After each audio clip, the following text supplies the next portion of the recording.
This episode is brought to you by the CNY Women's Network, a media and PR company connecting and celebrating women professionals, entrepreneurs, and leaders across Central New York. From networking experiences and wellness pop-ups to our annual CNY Women's Summit, which is the largest event for women leaders in this region, we're building a community where women feel seen, supported, and inspired to grow. We're currently partnering with sponsors for our 2026 event season, including the CNY Women's Summit, our walking club, co-working meetups, fitness pop-ups, editorial campaigns, you name it. If your brand is passionate about empowering women and making meaningful community connections, we'd love to collaborate. You can start the conversation and learn more by heading to cnywomensnetwork.com/opportunities. That's cnywomensnetwork.com/opportunities. Now let's get into today's episode. Welcome back to Cultivate CNY. I'm your host, Alex Canavan, and I am so thrilled to welcome Andy Breuer to the show today. Andy is the president of Hueber-Breuer Construction Co, Inc., representing the sixth generation of Central New York's oldest continuously operating construction company. After spending summers on job sites and graduating from Emory University, he returned home to carry forward a legacy that stretches back over 150 years, beginning with stonemasons working on the Erie Canal. Under Andy's leadership, Hueber-Breuer has shaped some of our region's most iconic projects, including the New York State Fairgrounds Expo Center, the Lakeview Amphitheater, and the INspyre Innovation Hub. Beyond construction, he's served as board president of both the Central New York Community Foundation and the Syracuse Area Landmark Theatre. In this episode, we dive into Andy's journey, the values of a sixth-generation family business, and building a strong community. So, without further ado, let's get into it.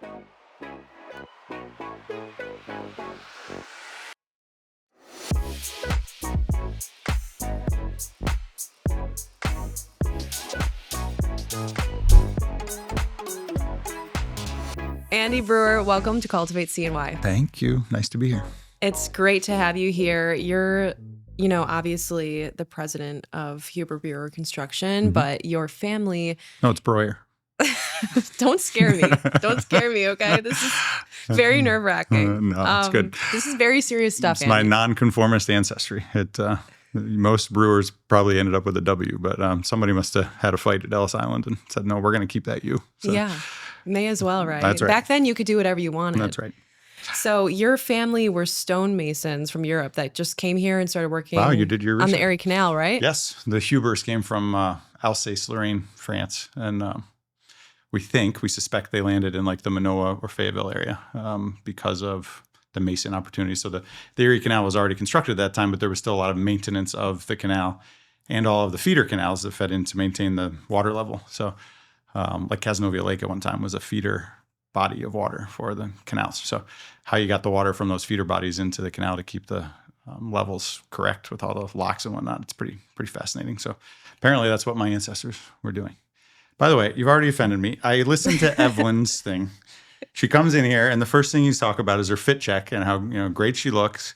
And I listened to McMahon's and Ben Walsh, Rob Simpson. You didn't ask any of them about their outfits. Oh, come on. Anyone that knows Evelyn, you have to talk about the outfit. It's funny because I only got to listen to, I didn't get to see it. So I saw it in the, or I listened to it while I was on the thruway. And I can only imagine what she was wearing. She's talking about pink and green. And I'm like, yep, that's Evelyn. But, the dudes don't get the fit check, apparently. Well, let's hear it. Where's this sweater from? Give us this pilling sweater is not my finest, but it is funny because I live with a 14-year-old daughter. So there's a lot of fit checks going on in our house. There's a lot of TikTok videos going on in our house. Okay, so you get it. I get it. I understand the female mind a little bit more now having a 14-year-old girly girl. And, we like to know where everything's from. Mm-hmm. We like to know if you got it on sale, if you got a good deal for it. It's fun. Well, if Evelyn is listening, please know I have none of those answers in the back of my brain. So, well, Evelyn and I are very similar in this way of always being just chronically overdressed for everything. Yeah. And I love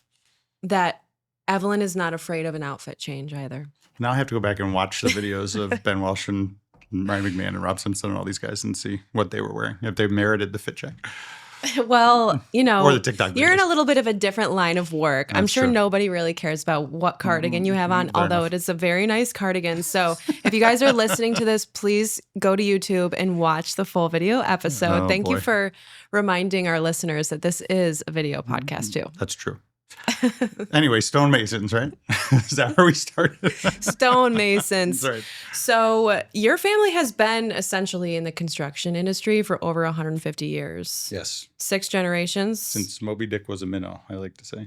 It's been a long time, and it's an honor to carry that baton. It's been great. And you've always been involved in the family business since. Yeah, so I'm 48 now, and I basically started working Hueber-Breuer jobs when I was 14 years old. So sweeping floors and hanging doors since '94. So I like to say, it's been. I had a hiatus when I went off to college, and I was working in Atlanta for a real estate developer for a while, but came back shortly after 9/11 and have been here since. So it's been great, and it's incredible how the years tick by. It's really scary. You get to the fourth quarter of every year. Here we are, late November, and it's like, holy cow, are we really into planning for and pipeline management for next year already and beyond? It's just comes quicker and quicker.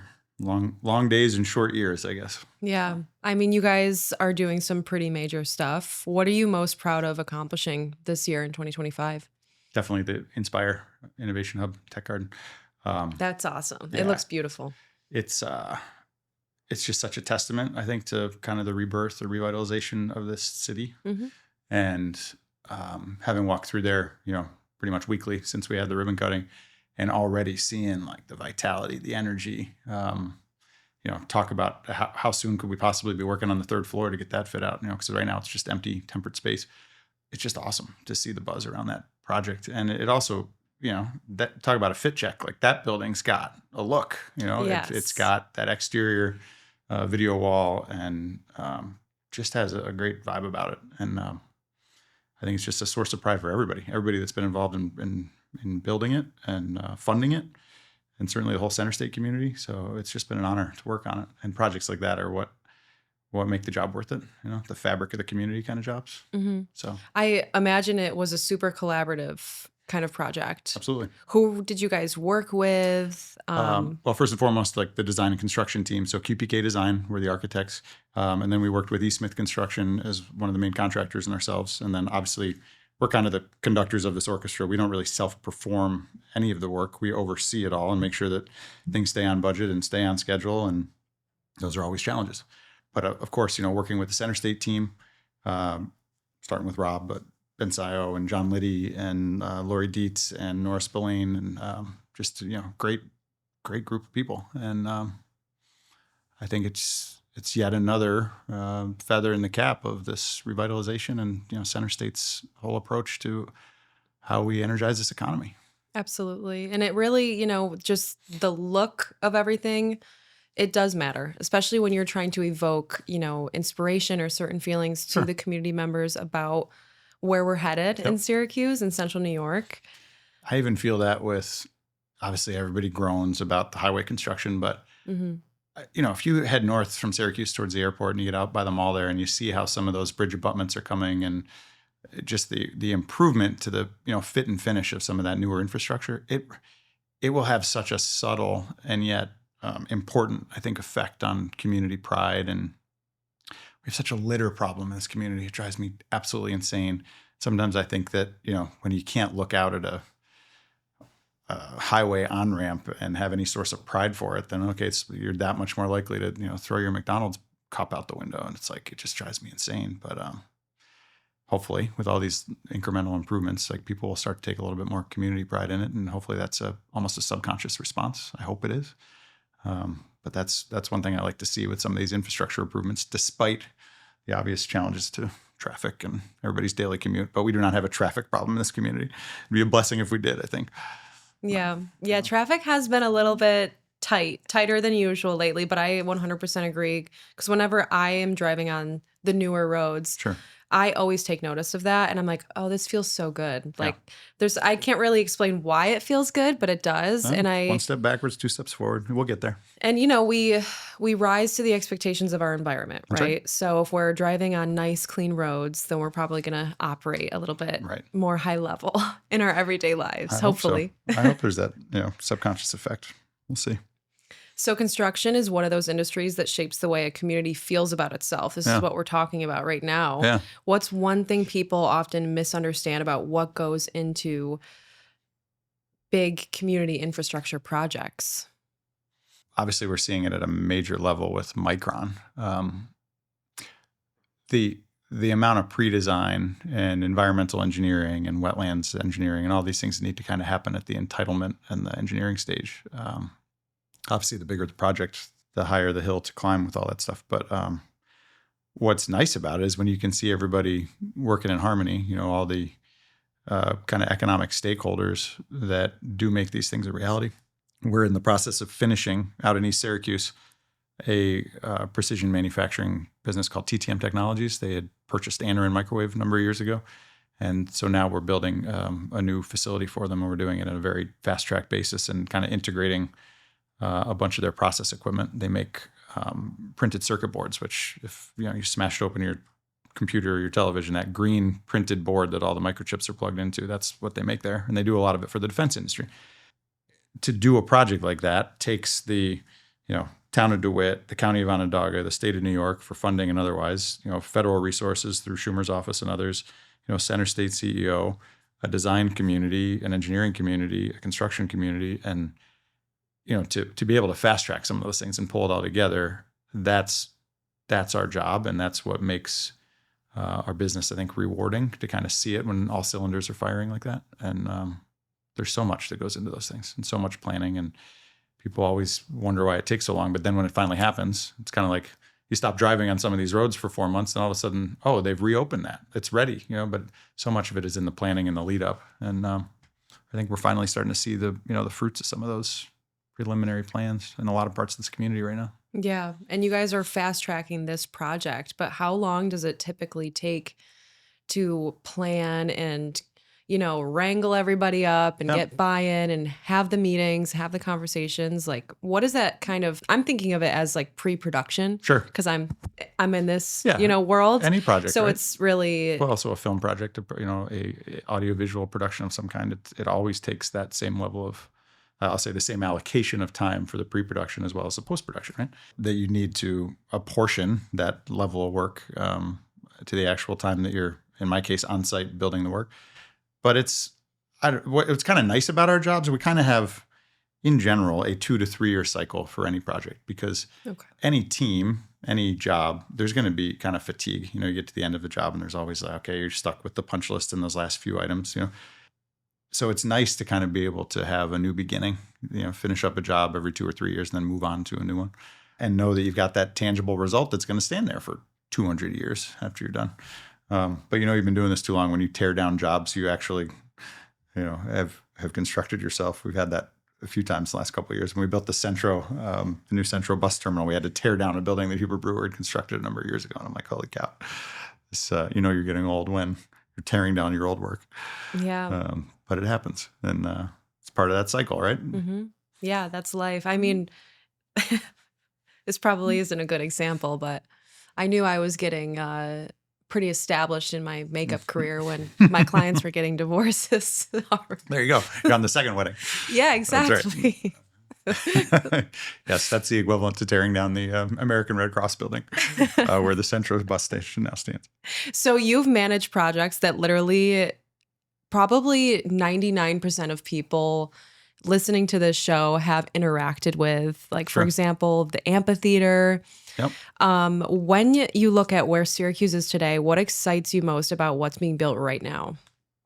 I'm really, really excited to see what's happening with kind of that whole central district around where the Route 81, comes down. So when we get to Boulevard level there and you see what's happening on both the east and west side of what is now 81 and will be this future 81 Business Boulevard, whatever it's going to be redefined as.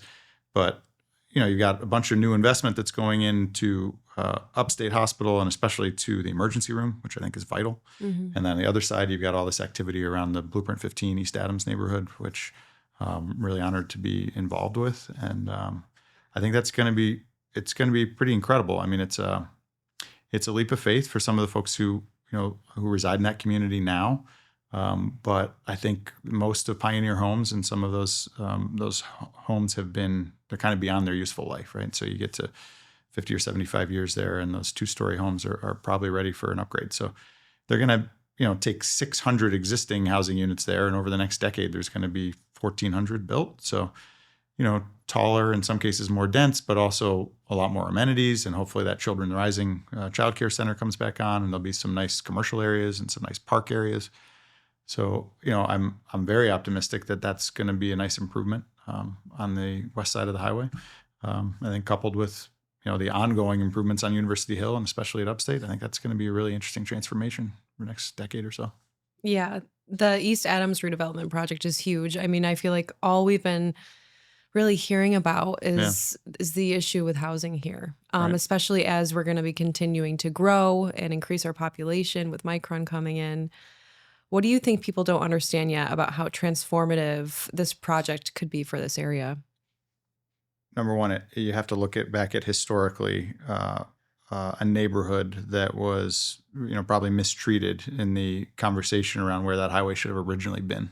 So in a lot of ways, this is maybe trying to right those historic wrongs to add some more dignity to that space. And so that's probably the most important part. And the problem is, and we were talking about it earlier, how long it takes some of these things to develop. And so I think between, some of the funding and planning for the Route 81 teardown, coupled with COVID and just other delays, I think it's been, a decade of folks in this neighborhood hearing this project's coming. So there's been a lot of skepticism, but I think as we start to turn over the first of those units and folks see how much nicer they are than, some of the historic housing unit that's been there, I hope that there'll be an embrace of it.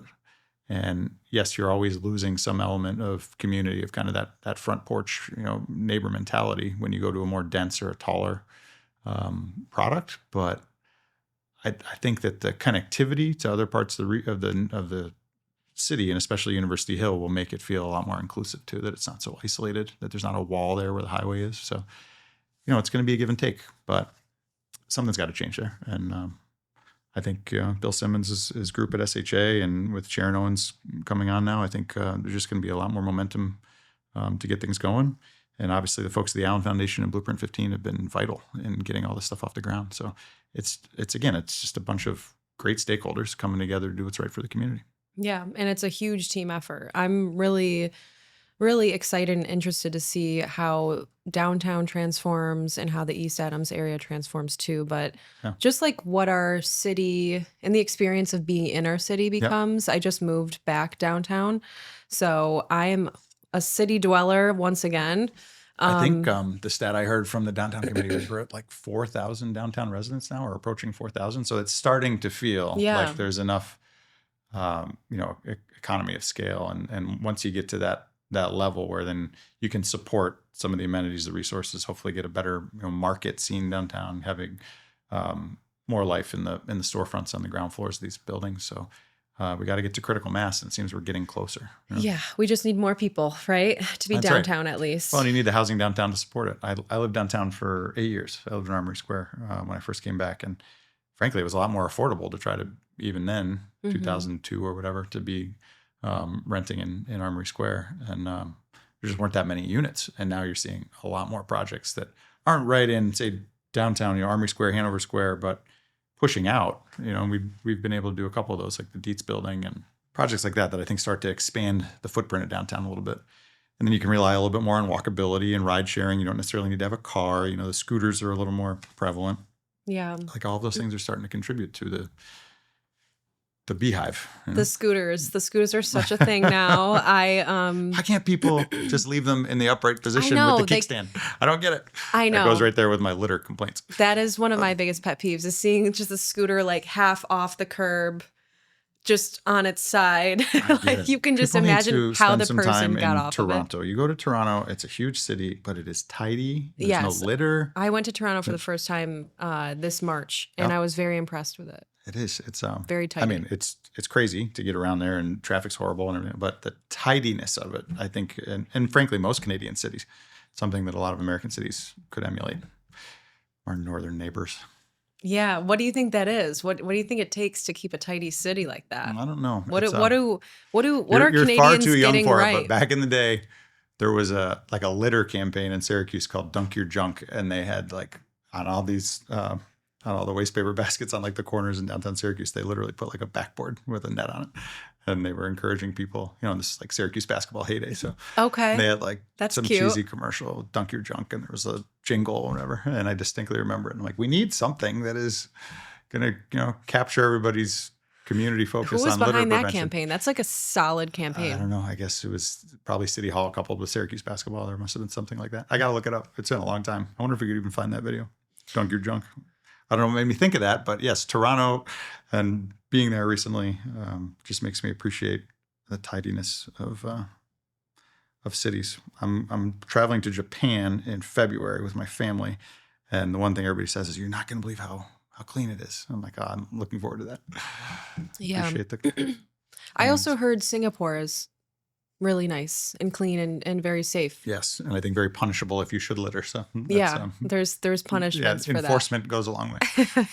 Yeah. I think that's the other side of it, is how do we make this happen? Well, we're gonna have to have a lot more rules and consequences You can say that for things. Not a lot of things probably in the human condition right now, but. So you've been a longtime supporter of the Landmark Theatre as well. Yes. And you've even served as the board president. So what originally drew you to that organization in the first place? The force of nature known as Stephanie Crockett, the president of MORE. You know what's so funny? She can get everyone to do oh my gosh. whatever she wants. So subtly. She and I, we have a great relationship, and we laugh that our first language is sarcasm, because she and I just go at it with each other, as I think she does with a lot of people.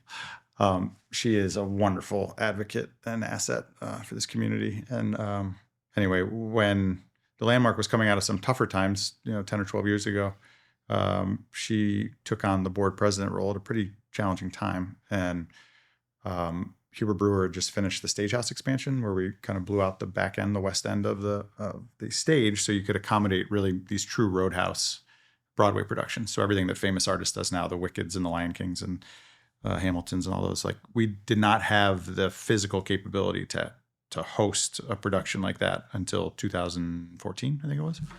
So that was about the time that she was active with it, and we had a new executive director. In fact, Mike Intagliata was not yet even appointed as the executive director yet. He was in kind of a interim manager role. He's since grown into the exec and has done a tremendous job. But anyway, Stephanie asked me to join the board. I later evolved into becoming the board president. And now she and I are co-chairing our centennial campaign. So the Landmark was built in 1928. 2028 will make 100 years of the Landmark Theater. Wow, and a lot of people, so exciting. It's incredible. And a lot of people don't know, I mean, it was first and foremost a movie palace, a big movie theater. So you think of like the 30s and early 40s as kind of that golden age of Hollywood cinema. Which, I mean, the Landmark that's exactly what it represents. That's right. And there were 5 of them downtown. So the other 4 have all been torn down. I did not know that. Yeah. So there were 5 movie houses that looked like that. Certainly the Landmark was the most ornate, but okay. Obviously you've never seen the other 4, but the pictures we've seen from the Onondaga Historic Association and other sources certainly show, the RKO and the Pantages and all these others. But the Landmark Theater was built in 11 months, including the tower above it, the condo tower above it, which is, from a construction guy's standpoint, that blows my mind. It was originally a Lowe's. So Marcus Lowe, in the Lowe's State Theater, he had hundreds, if not thousands of these around the country. He had crews that were going from theater to theater and would probably be assigned to work in maybe 4 locations in any given year. So that at any given spot, they're there for 3 or 4 months, depending on their phase of the work. But it's just such an incredible history. Marcus Lowe then became Metro Pictures, so MGM Pictures, Metro Goldwyn Mayer. He was the Metro part of MGM. It's just awesome to me that we had this relic right in downtown Syracuse, and that we're now getting it back to, the condition and the success of programming that it had in 1935, say. Mm-hmm. And it's this time capsule. I like to think of, you're working in 1940 in the salt manufacturing, in the town of Salina, and you've probably never been beyond Tully, New York. And so on a Sunday, you put on your Sunday best and you go downtown and you walk into that opulent lobby, and there's this mural of the Orient there. Like you've never seen anything like this. So it just became this escapism, it was the Jimmy Buffett song of its day, right? So I just love thinking about that. And at the time, This is pre-television. Television's, more around 1950. 3/4 of the population was going to a movie every week. Like 90 million people in America, and 3/4 of them were going to the movies every week. So it's just culturally what that meant, and some people were probably using it. They were illiterate, so they were using it for their news source. You'd have a spoken word news performance before, whatever the cinema was. It's just culturally, I just think it's such an incredible phenomenon that we're trying to capture and memorialize there a little bit. Mm-hmm. So yeah, that was the media at the time. That's right. Yeah, and that's then how you got the television comes in information 1950, out. and all of a sudden everything changes. And then you have, multiplexes that moved out to the suburbs, and it's just really changed. Yeah. So now the fact that we can host a Hamilton there or a Wicked there, get your tickets here next week. And the shows are always do very well. Absolutely. There's always a crowd at every show. I think we were 163,000 tickets last year, which basically rivals the amphitheater. Obviously a much smaller audience size per performance, but when you couple those all together. Is there anything quite like the Landmark in markets like Rochester, Yes. Albany? Just about everyone along the thruway has the Shays Theater in Buffalo. So each one's got a similar, and probably from that era, similar facility. Yeah. So it's cool. It's a nice way to think of what that history must have been, in the 30s and 40s here. And when the Landmark's humming downtown, when you've got a good production there and all the businesses around it are humming. Yeah.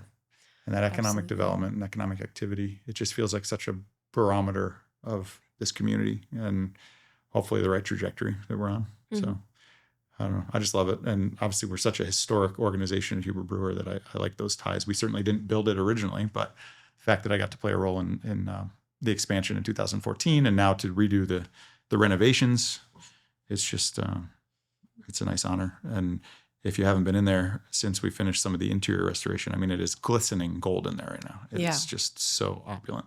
It looks beautiful. I was able to go to the United Way Gala last year. Yeah.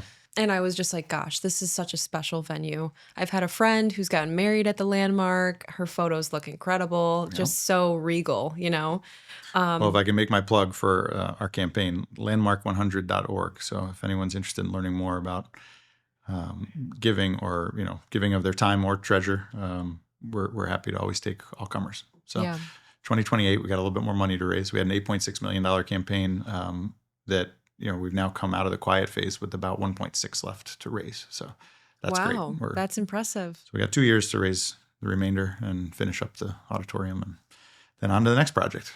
On to the next. I think it's so cool how when what I do is also very just project based. Sure. Like no day is the same. And I think that there's a lot of people that can probably just relate to that. But it's so cool to have a career where you can really focus on one thing, on one goal or one big project. But what happens after that project is done? I know it's on to the next, but do you have any sort of ritual or way that you kind of like to reflect and close that door before you move on to the next thing? It's a really timely question because we've been asking the question of our team, and one of our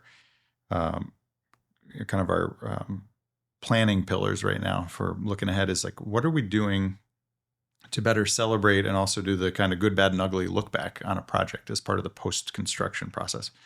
Because you're absolutely right that, the better I do my job, the quicker I work myself out of work, right?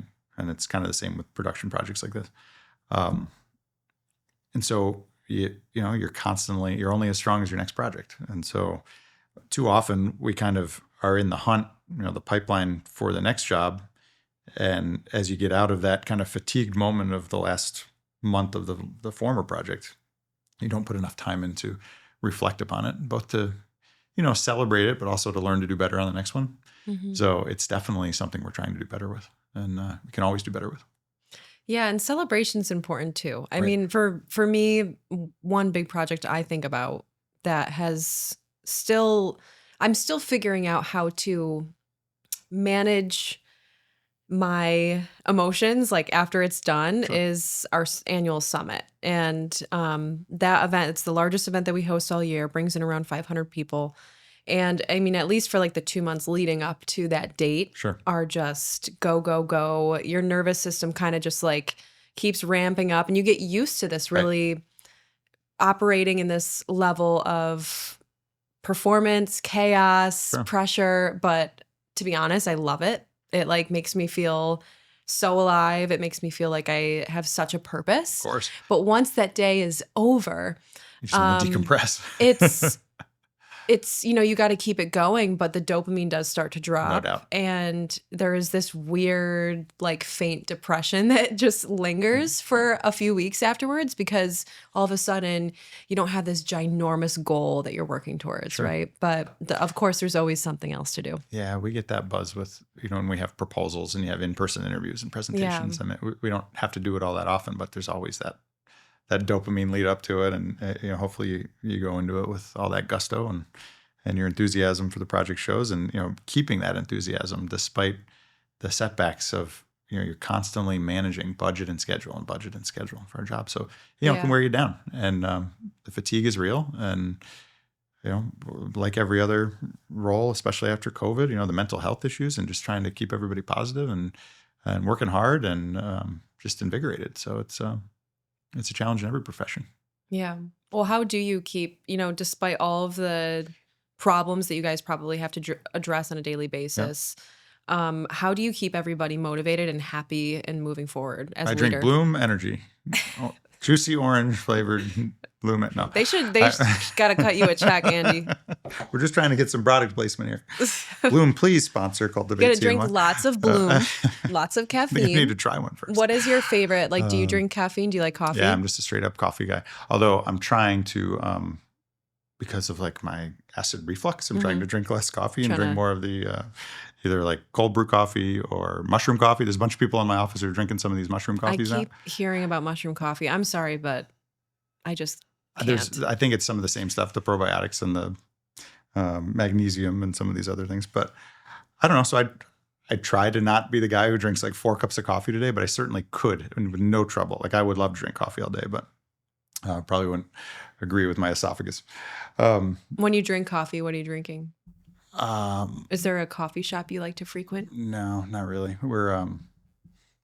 We seemingly have a cast of rotating flavors at the office, but and then whatever, frankly, my wife buys, because you're like, I don't care. I am not a coffee snob. That's all right. right, No, good to know. Not at all. Where do we start this? I'm certainly a coffee snob. But okay, I do want to hear a little bit more about some other historical landmarks that you're super impressed by and excited about. For example, Palladian Hall, absolutely stunning, gorgeous venue. Where we are today in the university building. Yes. It's great to walk into some of these historic buildings in downtown Syracuse, and you forget how many of them there are. Great facilities like this one. I got back from Chicago. I went to Chicago last weekend, and I got back into town, and I remember being on 81, driving back into the city after I got picked up from the airport. And I just remember looking at like the skyline and just all of the different buildings and thinking to myself, I love how every building, at least, I mean, every building, but I was looking at the tops of the buildings, really. And I was like, I love how every building is unique here. Yeah. And we've got quite a mishmash. There's so much character and charm. And it just made me really curious about all the different buildings I was looking at and kind of the history and the thought process behind the design and the inspiration there. Yeah. And especially I think when you get up on University Hill and you see, some of the buildings that kind of defined the original quad at SU, there's some really great architecture there and how they've evolved. I mean, we were really fortunate to not only build the Maxwell School in 1936, 37 maybe, but then the Eggers Hall addition to it, which is a much more modern architecture, but it was a very intentional kind of mesh of those two styles. So we did that in maybe the early 90s. It's kind of neat. You're 60 years removed. There's still an adherence to some of those architectural principles. And I think Syracuse University's done a good job of some of that architectural design. I mean, you have some... I remember attending like a couple lectures on campus and them talking about how there's a couple aliens. Like Byrd Library doesn't really fit with the rest of the SU campus and like that architecture. So for some reason, like we kind of lost our way in like the 60s and 70s with some of this kind of postmodern concrete architecture. But now they're kind of coming back to it. So you see the new stuff that's being built reflects some of the architectural, sensibility of the 20s and 30s. It's neat. And there's some really interesting houses around the university area absolutely. too. the colonial houses around the university are fantastic. I lived in Berkeley Park, which is like back behind Manley Fieldhouse. We lived there for 8 years. It's great. The walkability of that area, and obviously how close it is to downtown. That whole kind of Siuna East campus area is a really special part of the city. Central New York is obviously going through a huge wave of reinvention. What kind of energy or leadership do you think we need to keep that momentum going? Frankly, I think more of the same, right? And just, again, all boats or all oars rowing in the same direction. I talked about it as we've experienced with the TTM Technologies job, that when you have all the economic development stakeholders as well as all the authorities that help, govern the work and entitle the work, when those folks can all be singing the same tune, it's great. And I think obviously you see it with Center State, you see it with county leadership. I feel like we're at the halfway moment of the Ben Walsh, Mayor Owens kind of handoff, right? So we're going to likely have 16 years of Ben Walsh and Sharon Owens. And I feel like that this maximize the moment message that Mayor-elect Owens has taken on it's very fitting, I think, because you need time, you need discipline, you need commitment to these things. None of it happens overnight. And I think the leadership in this region is all going in the right direction. Yeah.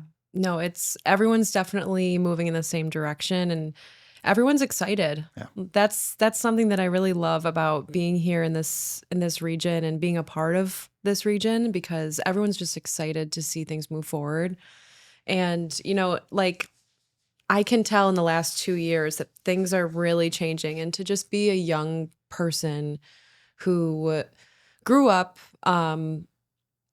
here and grew up around the narrative that I had to leave in order to be successful or have the career that I wanted, but also making a conscious decision to stay and to be a part of this growth and to truly believe in where we're headed as a region.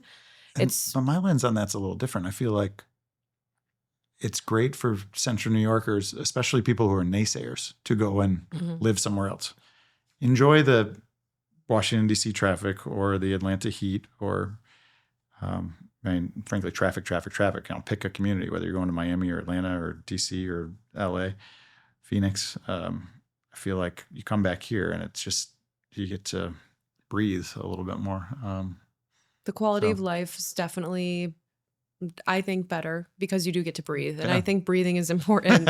I think rest is important. I think space is important. If you don't mind the cold, if you can tolerate the cold, or more importantly, find an activity you enjoy doing in the cold, I think, it's a great place to have a 4-season balanced lifestyle and quality of life.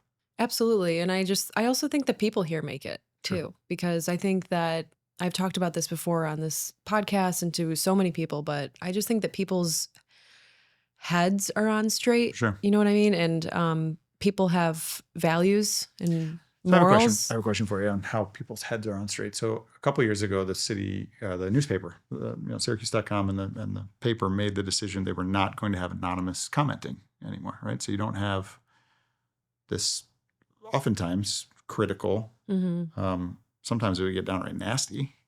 You don't have that tack on to the bottom of each article, which probably drove away some readership because some people got on only to read it. But I think they were following the Buffalo newspaper's lead to not have that. And I think it was a really important decision for the Syracuse newspaper to say, all right, at the risk of alienating some readership, this has become somewhat of a poison, somewhat of a cancer to our community optimism and impressions. And I don't know, I don't know what made me think of it, but I just think like there doesn't seem to be the same negativity. And I wonder how much of that was carried even just through that one source in the paper. Like, do you recall how negative that could get sometimes? This is such an interesting topic because, obviously this is a media outlet. On one hand, you don't want to deter free speech. You don't want, but the anonymity of that free speech became so hateful. And so it's like, and I don't think that's, if there's that anonymity there, you're allowed to have your opinion, you're allowed to have your voice. Right. But if you're going to be a keyboard warrior and not be willing to, you know, show us who you are, That's right. then how true and how real is your opinion, really, Yeah. truly? Because you might just be, And you don't know who's a bad actor. Like yeah, are they really people saying this can be as local residents, or have they logged on from Russia? I'm saying Russia exactly, in the yeah. context of And parlance you of would our like to times. assume that people, just humans, don't do things like that, Right. but they do. But we see so much concern over what the bots are doing out there now, and trying to challenge media and opinion and impressions. Yeah, and it's tough because this channel that we're trying to grow and build is really, like, I am dead set on really just sharing the positive things that are happening in this community, because when I started this, that's what I felt like was needed. Sure. Like I said, I was a young emerging leader and I needed a source of inspiration. I needed people to look up to in this community. Well, it's And contagious. Keep doing it. I think you capture that enthusiasm. but it's tough because obviously there's always it's tough to decide what we're putting out and Sure. also what we're allowing other people to say and comment on our channels. Yeah. Because if comments are going to be hateful and negative and nothing but that, then, to be honest, I personally, So pardon my ignorance, but are they anonymous comments? they're not anonymous Yeah. comments. They're not. Well, But and I think as long as people are being civil and they're not hiding behind anonymity, then I think Yeah. you do owe that to your audience. And so I commend you for doing it. But I also commend Syracuse papers for saying, this is as a result, we've now gotten away. You've alienated the people who are going to provide the positive counterpoint, because there's no value to it. People who think positively and progressively are not going to consume that. Yeah, they're not They going don't go there. to let it go. Let it detract from their day to defend some troll in their mom's basement. Exactly.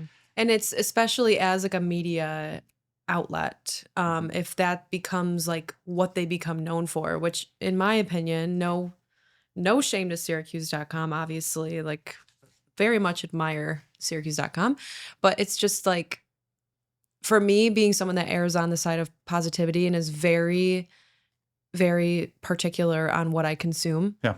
I stay away from their channels because I feel like they really do lean on clickbait and negativity Well, it's tough. it works. It's a tough though. industry. It works, right? and it is a tough when industry. you've lost the print media part of it. And I'm sure, I've actually tested that theory out a couple times on my own channels where I don't really like to speak up to complain about anything. I just don't think that that's a productive use of my time.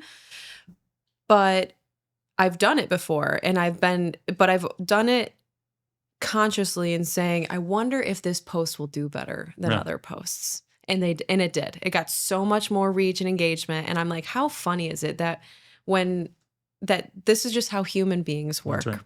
When there's conflict. But I've really been committed to building this platform solely on sharing positive news, talking about where we're headed, in a positive direction. And really, it's important to talk about important topics that are heavy and hard.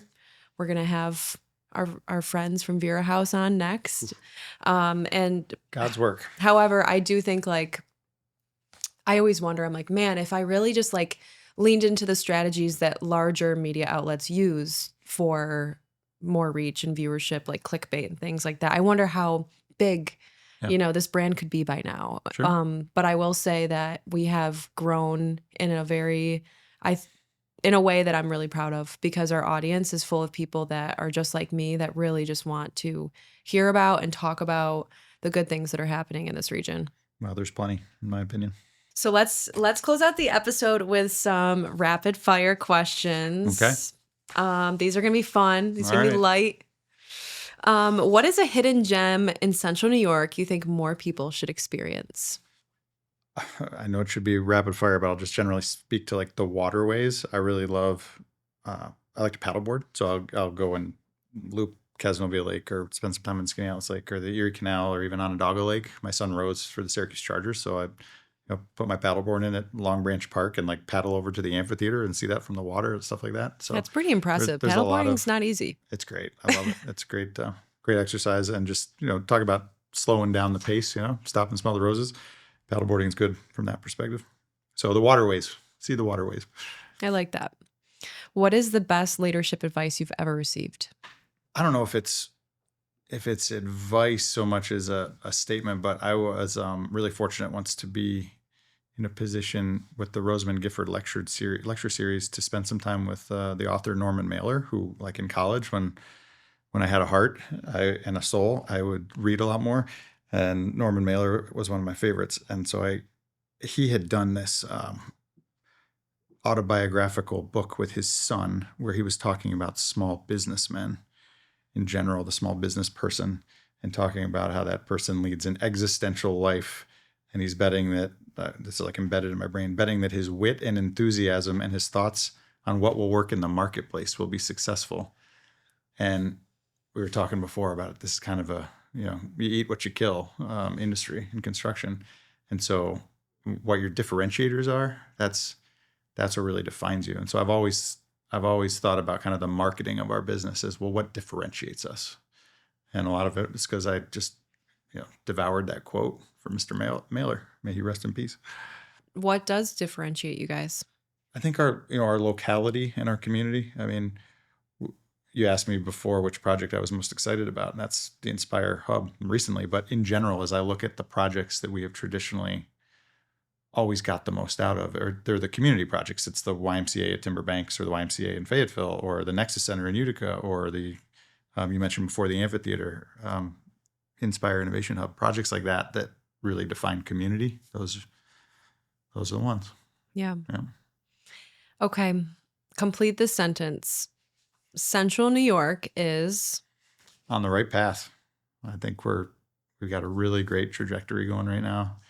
I have a 16-year-old and a 14-year-old at home, and I think that the prospects of them being here long term are better than they were when I was 14 or 16 years old. I am going to inspire them to fly the coop for a while, go and see something different, because I think it only helps you really appreciate what you have back here and hopefully come home to. But I'm really optimistic about where we're headed for future generations of Central New Yorkers. So keep doing this, because I think it helps spread the word.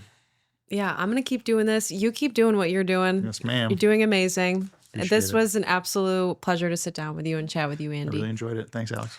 Thank you so much. Absolutely.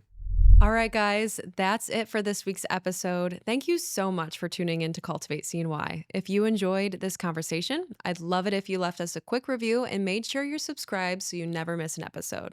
And if something in today's discussion resonated with you, please share it, whether it's on social media or directly with a friend. You never know how hearing this conversation might be exactly what someone needs right now. And I love to hear your feedback. I love to hear your thoughts. So please be sure to tag us on social media if you do share there. This podcast is produced by Diam Media Group, a video production company based in Syracuse, New York. If you'd like to work with Diam Media for your next big campaign, or maybe a podcast you'd like to get off the ground, head to diammedia.com to learn more. Until next time, I'm Alex Canavan, and I'll see you next Monday.